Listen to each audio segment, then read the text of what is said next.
அதிகாரம் 15.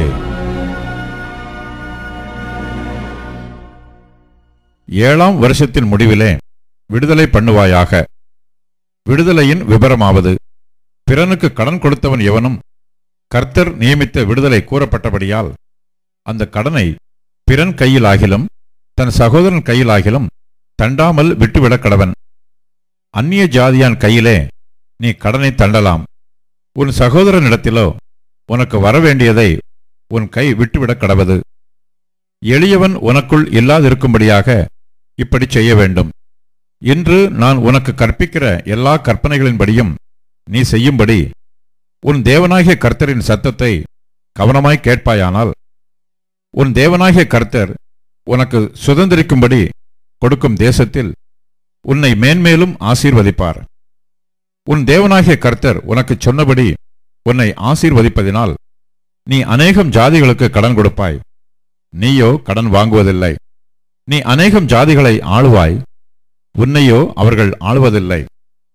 உன் தேவனாகிய கர்த்தர் உனக்கு கொடுக்கும் தேசத்தின் எந்த வாசலிலும் உன் சகோதரரில் எளியவனான ஒருவன் இருந்தால், எளியவனாகிய உன் சகோதரனுக்கு உன் இருதயத்தை நீ கடினமாக்காமலும் உன் கையை மூடாமலும் அவனுக்கு உன் கையை தாராளமாய் திறந்து அவனுடைய அவசரத்தின் நிமித்தம் அவனுக்கு தேவையானதை கடன் கொடுப்பாயாக.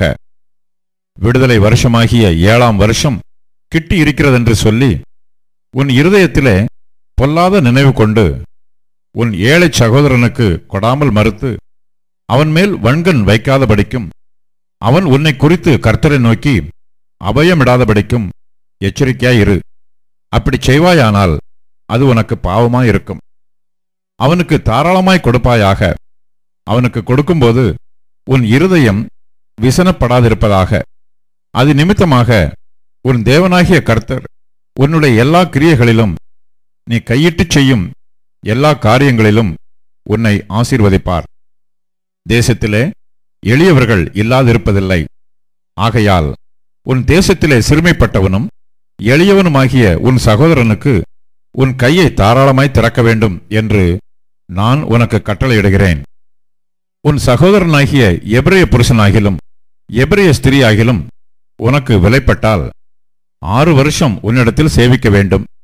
7ஆம் வருஷத்தில் அவனை விடுதலை பண்ணி அனுப்பிவிடுவாயாக.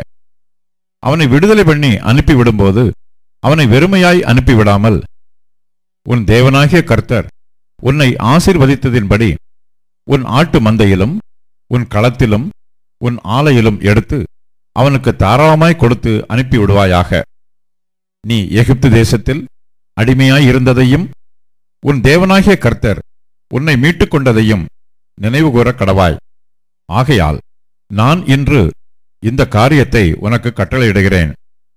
ஆனாலும் அவன் உன்னிடத்தில் நன்மை பெற்று உன்னையும் உன் குடும்பத்தையும் நேசிப்பதினால் நான் உன்னை விட்டு போக மாட்டேன் என்று உன்னுடனே சொல்வானேயாகில், நீ ஒரு கம்பியை எடுத்து அவன் காதை கதவோடே சேர்த்து குத்துவாயாக.